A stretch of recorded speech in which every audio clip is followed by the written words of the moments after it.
I need the microphone? It's not that. I mean, it's always better for capturing, but okay. You know, you're tapping the microphone to get decent audio, get some video footage. So can you? Oh yeah. Okay. So for future generations. For future generations, indeed. Hey everybody, this is Michael Roytam. He's the Chief Data Scientist at Security. Going to be talking about predicting exploitability. Let's give him a big hand. Cool. So I want to talk about prediction, but more importantly, this talk is about how to use data to make decisions and how to use data in the correct ways to make decisions.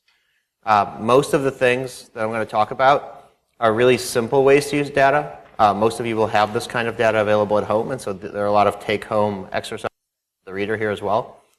But I want to talk about the types of data-driven analysis that you could do using different streams of security data, give you some examples of each one, and then in the last part of the talk, we'll do some hands-on playing with machine learning, and specifically with an application of machine learning that I hope will make it make sense to everybody in the room.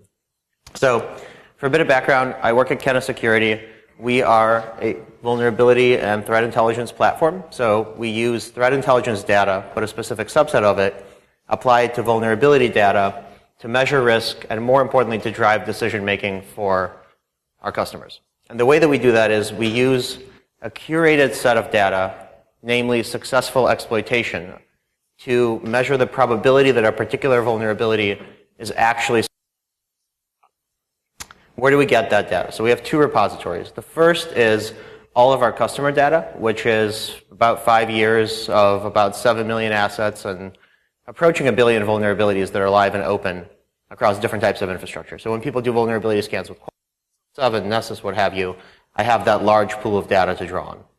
The second, which is a completely different data set, is a data set about vulnerabilities themselves and how they're used globally. Not necessarily across our customer base, but across security MSPs, threat intelligence providers, providers like Reversing Labs, ISC SANS Storm Center.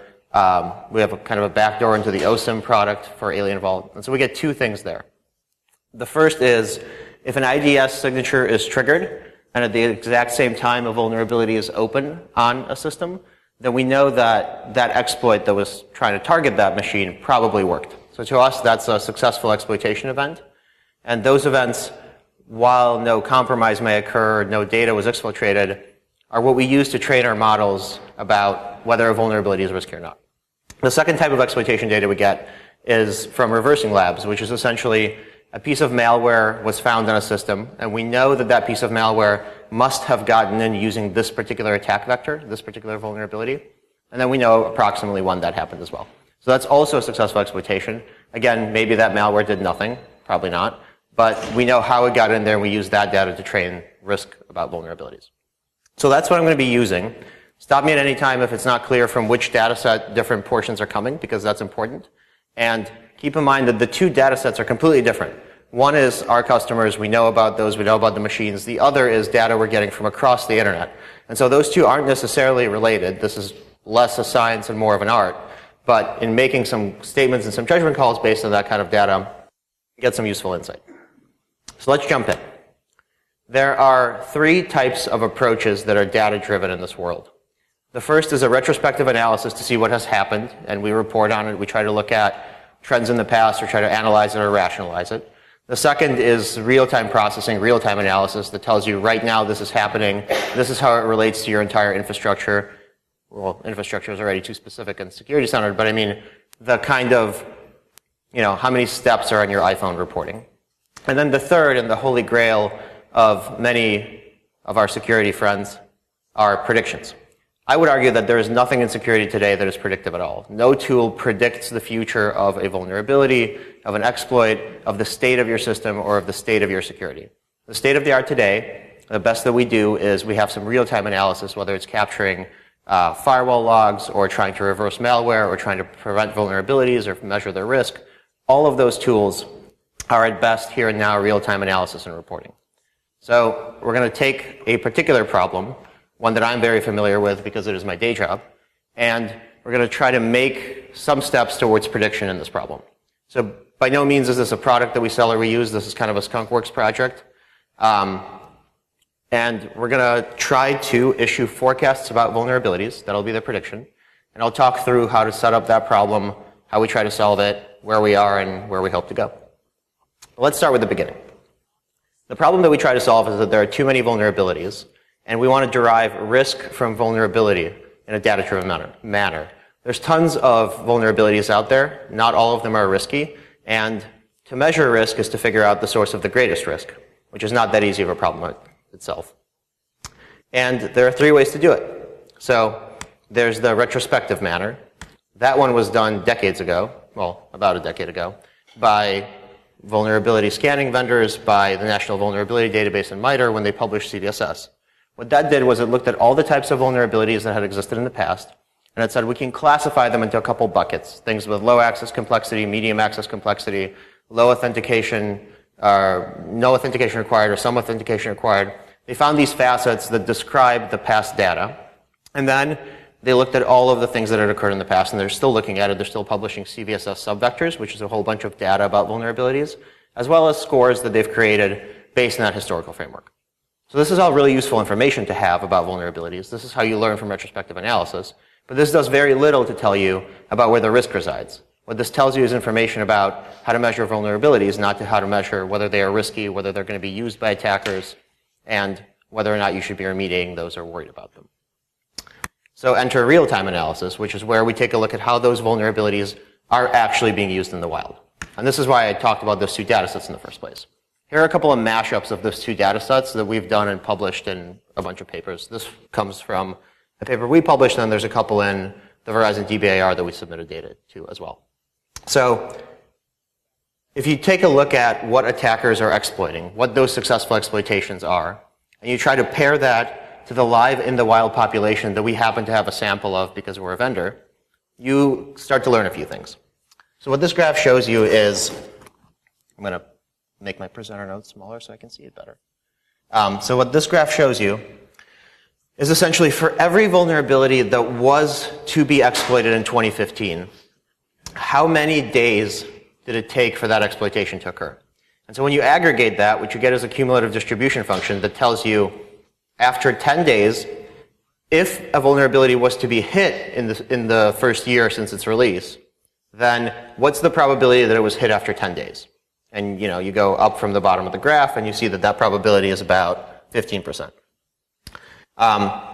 Interestingly enough, at 365 days, because of what we've chosen to report on, which is all vulnerabilities that have been hit within 365 days, you see that that number goes to 1. And at 0, it's not necessarily 0 because, there's some probability that there was a negative day attack or a 0-day attack, and we only know about the vulnerability after we've captured something about its exploitation. But more importantly, this graph gives you an estimation of how quick attackers are to exploit a vulnerability when they do go after it. And so, you could say that there's an inflection point here, which is why there's that gray line behind it. That gray line measures the change between the dots. It doesn't actually tell you anything about the information itself. But that inflection point is really useful because it tells you that that's probably where you should have your benchmark. That's the part at which looking more days, so if you were to set a benchmark of attackers are X days fast, if you looked further than that inflection point, you wouldn't be adding anything to that policy because there's a small variation, small change there. So if we were to set a policy, we would set it somewhere around the 40 to 60 day mark. That's where this inflection point occurs. I'm pointing not to the slide, but to my thing. So at that inflection point, it's probably about 40 to 60 days since a vulnerability is released. At that point, the probability that a vulnerability has been exploited is around 90%. So if you're going to get hit, you're going to get hit in the first 40 to 60 days. Now keep in mind, this is an overestimation of how fast attackers, or how slow attackers are. That is to say, within the first 40 days, there's a non-zero probability at every step. Within 10 days, there's a 30% chance you'll get exploited. Within 20 days, there's a 50% chance you'll get exploited. So that's the upper bound on how slow they are. Chances are, within that bucket, you're still getting hit. But if we take that upper bound and we compare it to how quickly we're remediating vulnerabilities, something becomes very apparent. We are slower at remediating vulnerabilities than attackers are at exploiting them. Common remediation rates that we see are somewhere between 120 and 150 days. Sometimes there's like a gold mine rush like with Heartbleed where people start remediating it within 15 days. But for the most part, it hovers around the 80 to 120 mark as an average monthly for all of our customers. And what that tells you is that that is also a lower bound. Essentially, that's only talking about the vulnerabilities that do in fact get remediated. And for everyone that does, there's hundreds that still remain open. So if you were to think about this as a process, some kind of half-life evolution, then about 100 days is a good lower bound on how quickly vulnerabilities are being remediated. If that's the lower bound for defenders, and the upper bound on how fast attackers are is 40 to 60 days, then there's that gap between how quickly you remediate something and how quickly they exploit something. So why does that gap matter? It matters because if it is true that they are exploiting something faster than we are remediating it, then what we remediate matters a great deal. Because if we're not remediating the exact things they're exploiting, then they have open gates. They have ways to break in, and they do. Common logic tells you should remediate everything that comes out on Patch Tuesday, or everything you read in the news, or every critical vulnerability you heard about last week, but that's just not true. If you look at the vulnerabilities, so this is a different breakdown. This is not a breakdown of the live vulnerabilities. This is a breakdown of just the definitional level vulnerabilities, just the CVEs themselves. If you look at all of the vulnerabilities that were successfully used in an exploitation attempt in 2015, then only about 72 of them were published in 2015. The rest were published maybe years, maybe a decade beforehand. And so what that tells you is if you're chasing the Patch Tuesdays, you're exposing yourself to attacks across a wide variety of publication dates of vulnerabilities that might be 10 years old. You know, in 2006 or 2007, there were over 100 distinct vulnerabilities that were used in successful exploitation attempts. If your policy is Patch Tuesday, you missed those. And a lot of people did. They missed JBoss when it came out in 2016, and they got exploited on it often. And so if recency is not a good standard, and this is a good aside to think about why recency isn't a good standard, it's because attackers need time to develop an exploit and weaponize it. And so sometimes they will find a really appealing vulnerability to write an exploit for, or they found an exploit already and we just learned about that vulnerability's publication. But sometimes, you know, they revisit something old. They take a look at the National Vulnerability Database just like we do and think, well, that 2005 vulnerability, I think I could write an exploit for that. And I should test it. And nobody's going to remediate it if I start exploiting people on that vulnerability. And that happens all the time. Those are the things that we miss, and those are the things we need to be focusing on. So what's a better way to focus rather than Patch Tuesday? And that's by looking at a factor that actually correlates to attacker incentives. So this is also a strange, bastardized metric, but this is essentially looking at if you were to look at our sample size, which is about 1 billion live open vulnerabilities across 7 million assets, and you were to randomly throw a dart at a particular definition and remediate that vulnerability, what's the probability that the portion of the population that you have remediated was a portion of the population that would have been exploited? So if you pick a random CVSS 10 vulnerability and throw a dart at it, that's, I want to say 28,000 vulnerabilities right now. If you pick one of those, then the chance that you're remediating a portion of the population, so scaled to the existence of those vulnerabilities, is about 11.5%. So 1 in 10 times you'll be remediating a vulnerability that actually poses risk to your organization or actually would have led to compromise. If you just look at a random vulnerability in the exploit database, which is about 22,000 vulnerabilities that have proof of concept exploit code, some of which works, some of which doesn't, then that probability quickly jumps up to 17.5%. And the reason it does that is because it is easier for an attacker to write an exploit and use that exploit successfully if a proof of concept code has been derived for it. If you look at Metasploit, then the probability jumps up to about 27.5%. And if you look at something that was first in ExploitDB and then in Metasploit, so the intersection of the two, that probability quickly jumps up to 36%. So this is your real-time data-driven analysis of that problem, right? How do we derive risk from vulnerability? We look at what it is that attackers are doing. We try to measure their behavior. And in real time, we try to predict, or not predict, we try to describe which vulnerabilities pose risk to us. We do that by looking at the live exploitation traffic that I have, but you could also do it by looking at your Splunk instance and seeing which signatures are triggered on which vulnerabilities. You can look at it and then derive a heuristic like Metasploit and ExploitDB are the types of vulnerabilities that we need to care about. And so that's all good. That exercise is useful because it informs us about kind of what we should be describing with our data, meaning attackers themselves, rather than vulnerabilities. But That answers the question in one particular way. A subset of the question I asked earlier is, I have 10 million vulnerabilities today, which ones should I remediate? And that requires data-driven analysis and thinking, but the answer to that question is widely known by industry. It's you remediate old ones that are stable and have weaponized exploits, because that's the biggest chance of compromise, because just about anybody can compromise you on them. But the more interesting question, the one that's not yet answered, is if a vulnerability comes out today, and I think about 15 came out today, do we have to scramble or not? Like, do we care about that vulnerability? Does it pose a risk to our organization? And all we know about it is perhaps some of the CVSS vector, like authentication, complexity, whether it's a remote code execution or not, a CVSS score if we're lucky, and maybe some metadata about that vulnerability. So can we use something to make predictions about it? And the answer is yes. It's just kind of complicated. So now we enter the main portion of the talk. Everything I talked about previously is nice insight and it's useful information, but it's important to understand that all of that data that I used about vulnerabilities is data that's available and known about vulnerabilities way after they are released. So we use things like IDS signature scanners or malware sandboxes to reverse malware to find out whether or not that vulnerability is being used. We have to measure its volume and velocity. We have to think about whether or not that vulnerability actually exists in systems. All of that data only exists after the vulnerability has been released.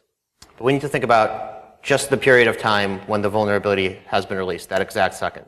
And so enter machine learning. Specifically, though, we need to figure out a way to use machine learning well and accurately, because throwing all of this data into a data lake and thinking about it, A, not very useful, B, there's not a lot of data to throw in if you're talking about trying to predict something for which you don't have data at the time. So the most important part of this talk is trying to figure out what it is that we want to predict, what it is that we want to do with machine learning. And my answer is this. When a vulnerability comes out, the biggest risk factor, as we saw in the real-time analysis, is whether or not it has an exploit written for it. And so let's do that. Let's just predict when a vulnerability is released, will it have an exploit written for it or not? That's a binary classification problem with very stable machine learning methods that work for it. And that's a problem that if we do solve, if we issue a forecast or a probability of how likely a vulnerability is to have an exploit, is something that we can use because we already know that having an exploit is indicative of risk by looking at that past data, by analyzing past exploitations. Specifically, we use Amazon machine learning to do so. Anybody can log in and throw some data in there and try to figure out how it works. And to get a little nerdy, we use a 70-30% evaluation split. We use all of the vulnerabilities in the National Vulnerability Database for which we have complete data, which is 81,000 vulnerabilities. The specific type of support vector machine that's used in Amazon Web Services for this is a L2 regularizer. So it's a way in which it assigns coefficients to different variables, and you use that one when you are trying to predict two things that are very different. So a vulnerability that is exploited and a vulnerability that it isn't, I assume are very different, and hence why we use that one. Also because we used L1 and it's substantially worse. Each model uses 1 gigabyte of memory and it does 100 passes over the data. And then we measure the ROC, so essentially the area under the curve, to try to figure out whether that model is good or not. So let's dive in really quick, and then I'll explain what this all means. If you just import the base data about a vulnerability, the CVSS base, the CVSS temporal, or remote code, whether it's a remote code execution or not, availability, integrity, confidentiality, authentication, access complexity, access vector, and the publication date. That's the base data that you can get about a vulnerability the second it's released. Then you get a really terrible model that means nothing. That model, 80% of them are correct, but the problem with this model is that there are a ton of true negatives. There are not that many true positives if you think about the whole data set being 81,000 vulnerabilities and us evaluating 30% of it. And 12% of the records are predicted as 1 with, only some of those being correct. More importantly, it's really hard to figure out at which point you got to cut the model, at which point you should set your threshold, where it's a meaningful point. Because both exploited data and unexploited data, both exploited and unexploited vulnerabilities, are clustered together in this model. So there's not a lot of separation. What do I mean by that? A good machine learning model looks like this. Essentially, you want to minimize the shaded areas, because the shaded areas are where your model is incorrect at classifying vulnerabilities one way or the other. And then you want to maximize the yellow areas and the gray areas. The yellow ones are where you are correct about vulnerabilities you say that something is exploited and it is in fact exploited. And the gray ones are the opposite. You say it's not going to get an exploit and it never does. To put it more simply, that's a bad chart, that's a good chart. So graphically, as I add things to these models, as we try to get a good one, think about it this way. We want to introduce separation so that it's really obvious for us visually or for a machine to determine where the right decision point is, on which side of the equation do the exploits lie, and on which side of the equation do the non-exploited vulnerabilities lie. So as we try to go through this, there's also something really important to think about. If I wanted to solve this problem in a graduate class, I would try to get a really high percentage of correct classifications, and I would try to get that 79 up to 90. But the reality of security doesn't work that way.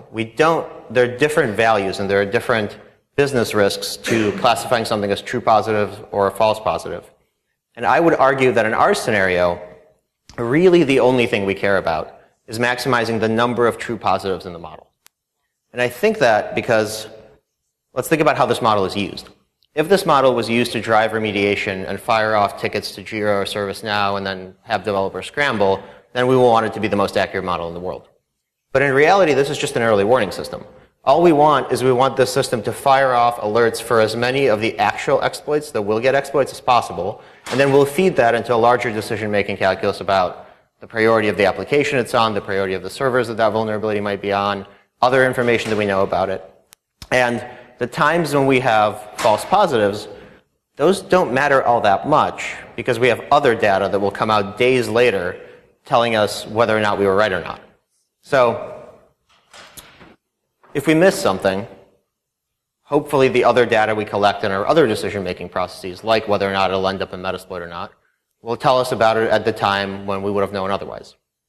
If we're classifying it as correctly something that is if we're incorrectly classifying it as something that's being exploited, not that big of a deal because it's still a vulnerability and you still probably need to remediate it.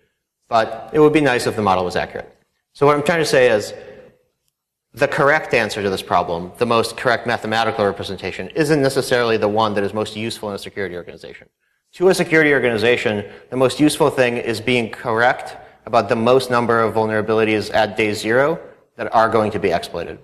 Because for everyone that you're not thinking is going to get exploited and you're letting that lag occur of 30 to 60 days until it ends up in Metasploit until you measure it, you might have already been exploited. Everything else, we have other methods and other systems already in place for dealing with. We have incident response, we have vulnerability management, we have other data coming in.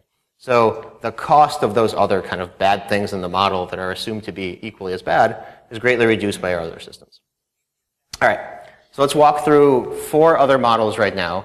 And all of these models do is we add more information, and that information stretches out our curves, which is nice because you can graphically see it, but it also adds information about what attackers are doing or how they're behaving in relation to those vulnerabilities that allows us to make the decision and allows us to get some separation.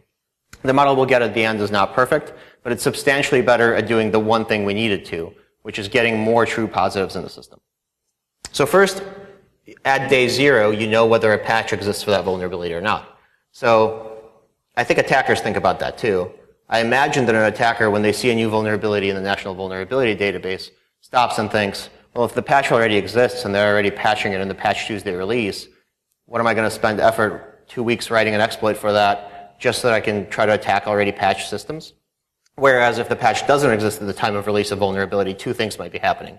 The first is they might have already written the exploit and it's a 0-day vulnerability. And that's the way that we discover that the vulnerability exists. Or they might think there's an economic incentive for me to write this exploit because if I use it, I know that the systems that it affects are unpatched. So when we add that, the model stays just as accurate, but we get a little bit more true positives.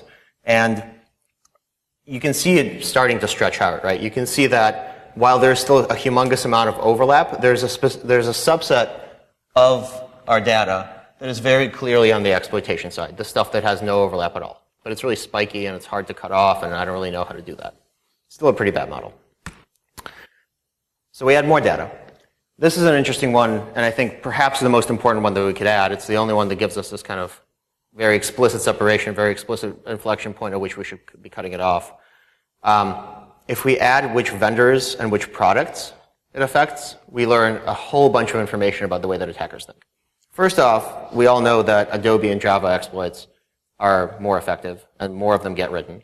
So that's already information we're incorporating at release time that helps us understand whether or not it'll get exploited or not.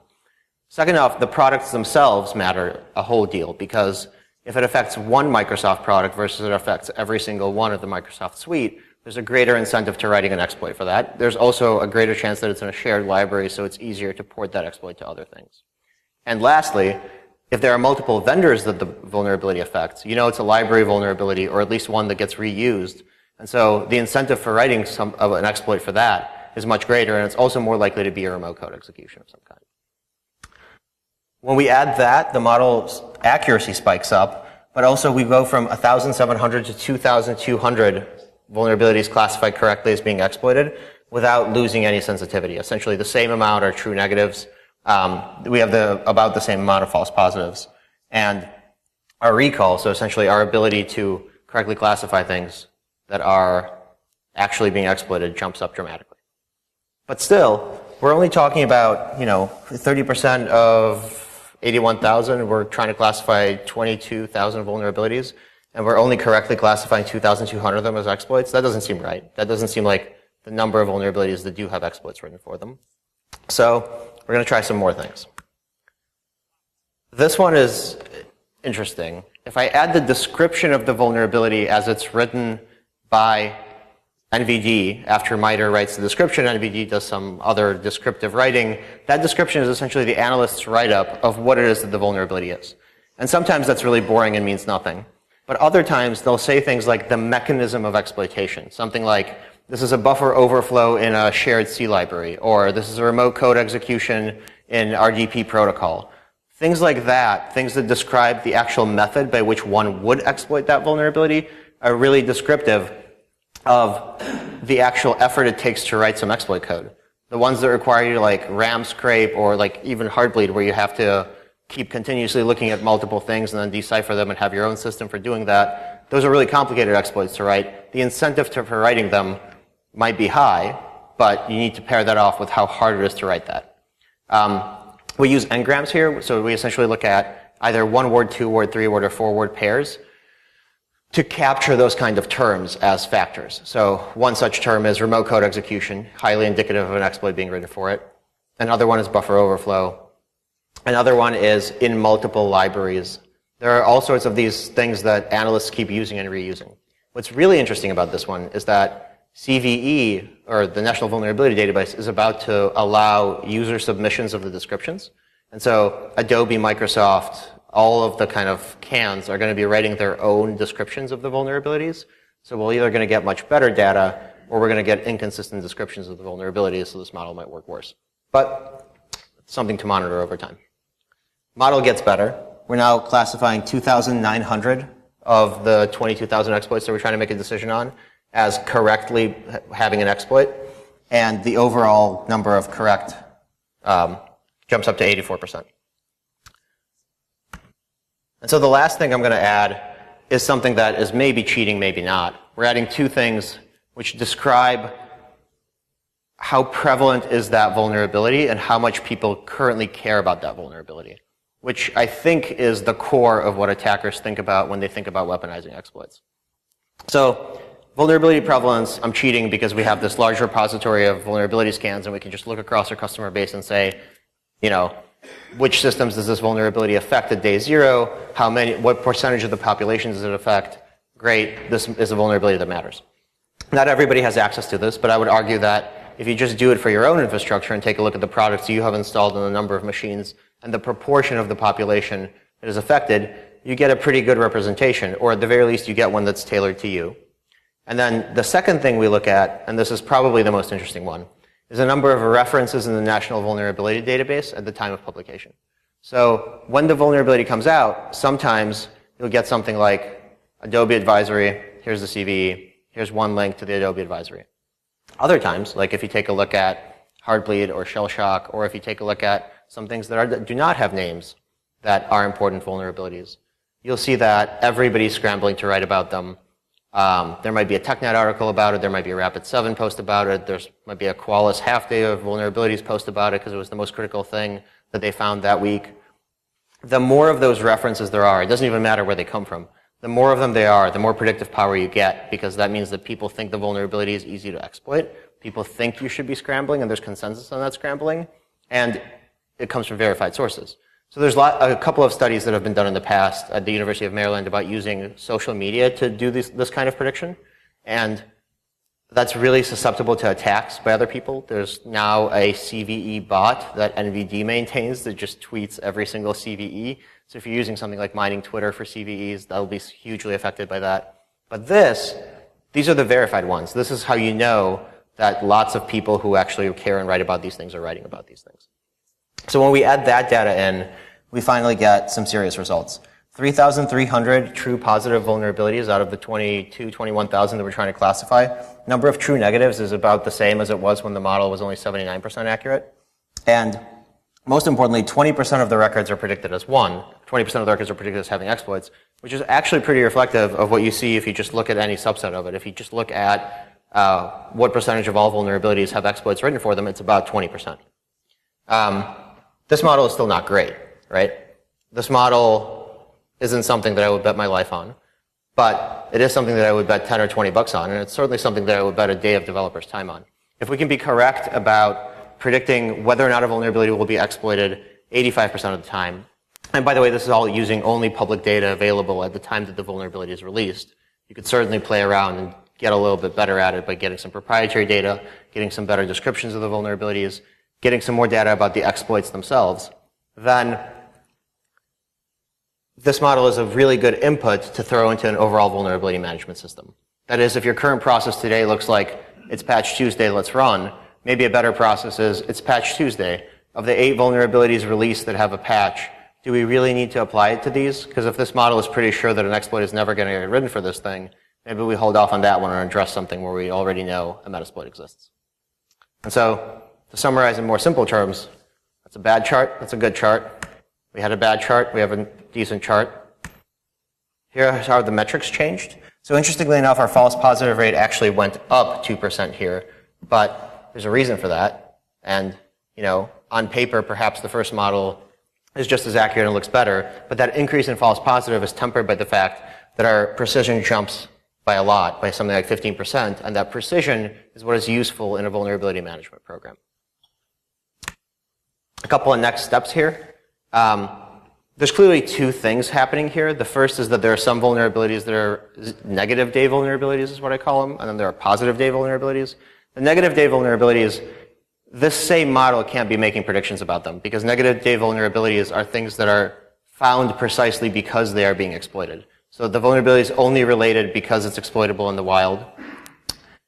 The second process is the one where we can make accurate predictions, the one where you just find a vulnerability and hope for the best that nobody writes an exploit for it. That we can make some good statements about whether attackers will or won't write exploit code for them. So it's important to be able to separate the two. And again, there are words in those descriptions that can indicate to us which ones we should and shouldn't care about. Something like found in the wild, discovered in the wild, as reported by Microsoft's whatever system. So if we can mine those out, that'd be cool. The second is that the world of exploits that we use for the training data and the outcome data is pretty small. We're only using Exploitdb and Metasploit. In reality, there are tons of other exploit kits that could give us richer data about which ones are and aren't being exploited.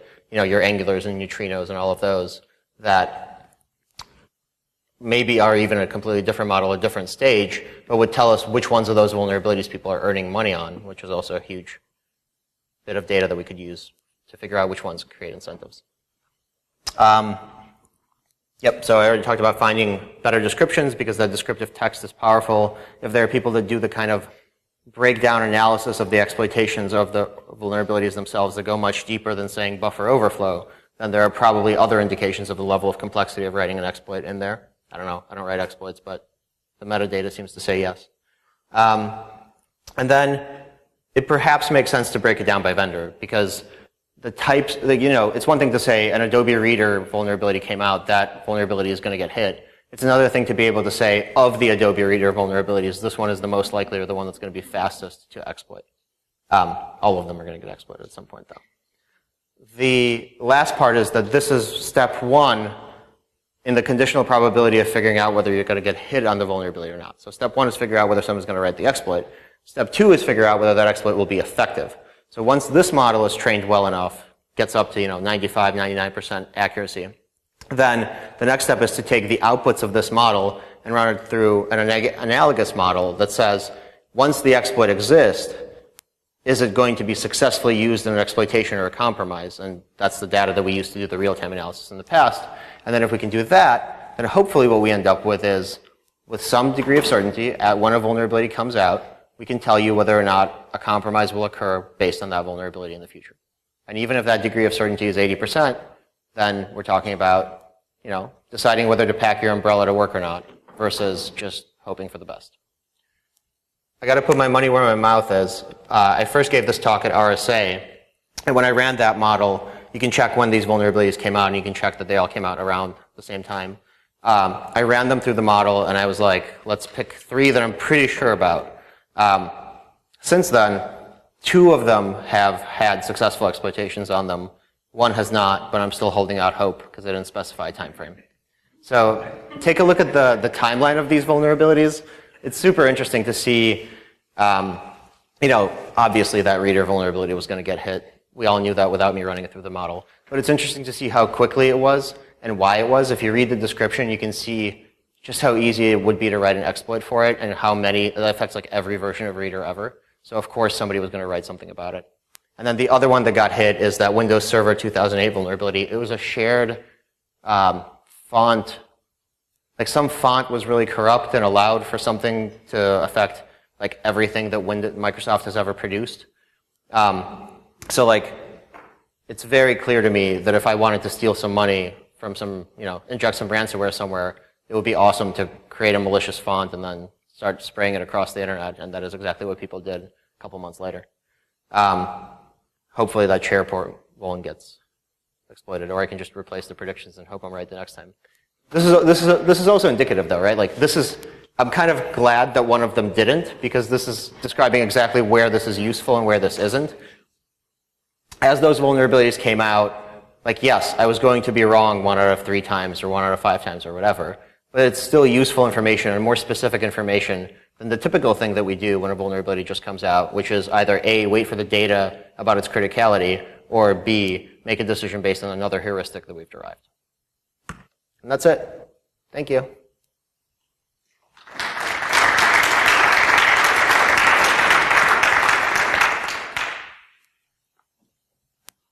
Questions, comments, concerns, mostly about this?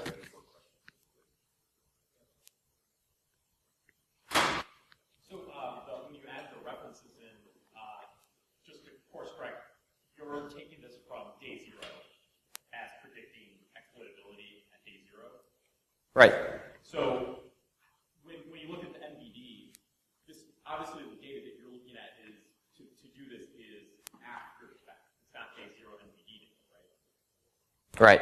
So how do you take the references that may have been there 4 years ago and know at day 0 what references were there?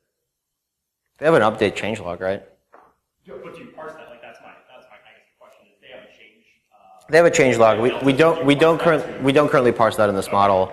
So there's definitely bias in the way of using references this way, because it's the ones that end up being exploited and people start writing about, like the Wall Street Journal, will have more references. But it's also true that Heartbleed had more references when it came out, right? The reality is people don't care about vulns that aren't media published. So those numbers are pretty okay. CV details is a really good place to get day 0 state information, because you can walk back through the state there. They actually like highlight the revisions as they happen. Yeah, like vulns I've submitted, like they're to CVE, you could submit links after the fact, right? A month later, and it'll populate. The reality is that very few get updated. Like if you look at it, something like 2% of CVEs have ever been updated after the fact. And it's either because somebody wrote an exploit for it and started exploiting it, or it's because like they don't really accept random blog post links kind of thing. Because they have new ones to think about. It's like 3 people, right? So the other ones that get updated a lot is when they were wrong about the CVSS score. And so if somebody wrote a post or something being like, hey, this thing actually matters, you guys miscategorized this, then they'll do an update. It's a pretty small portion of vulnerabilities. But I suppose you are correct. There's bias because I'm guessing all of the ones that get updated do have exploits. Oh, that's a good measure too, right? Whether or not there was an update.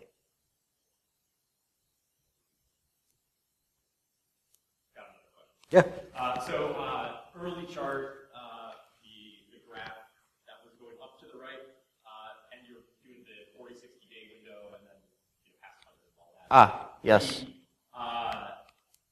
With that, so my question is based on how you guys are, again, as I understand, you have your open vulnerabilities, you've got signatures that are getting hit in those environments. What is the test of, or the cutoff for people that have deployments of IDSs or vulnerability scanners that are not updating? So if you're seeing 40 to 60 days, are they just not updating for 2 weeks, and that's why, are their data sets linked to find this trend?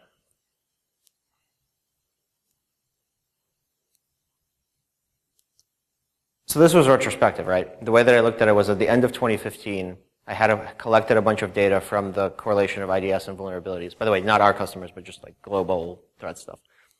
That told me here are all the vulnerabilities that were ever successfully exploited. And then to build that CDF function, I looked at the existence of vulnerabilities in our system. So you are absolutely correct. There is that delay, right? Between vulnerability created, IDS signature written, IDS signature installed, somebody installs it on their actual box, and then we get a trigger alert. Which means that, at best, for most vulnerabilities, we only know about the successful exploitation like 2 weeks after.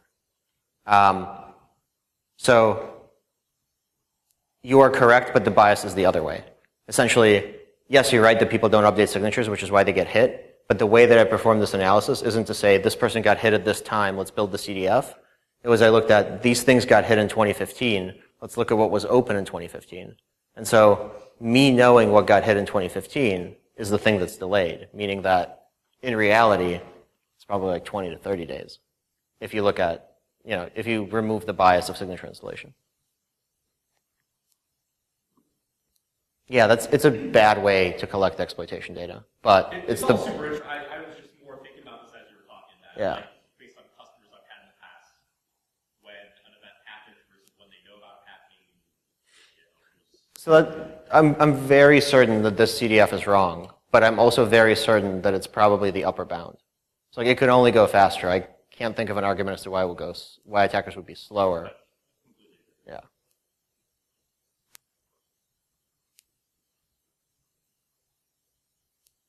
We haven't run this with the reversing labs data yet, so we have access to their sandbox, and we can see when they reverse malware.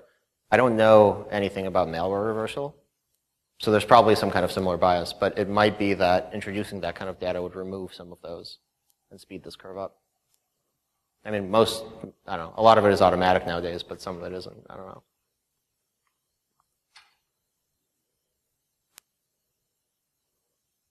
Cool. Well, slides will be on the internet. Will be tweeted from the Twitter, and ask any questions on the Twitter. Thank you.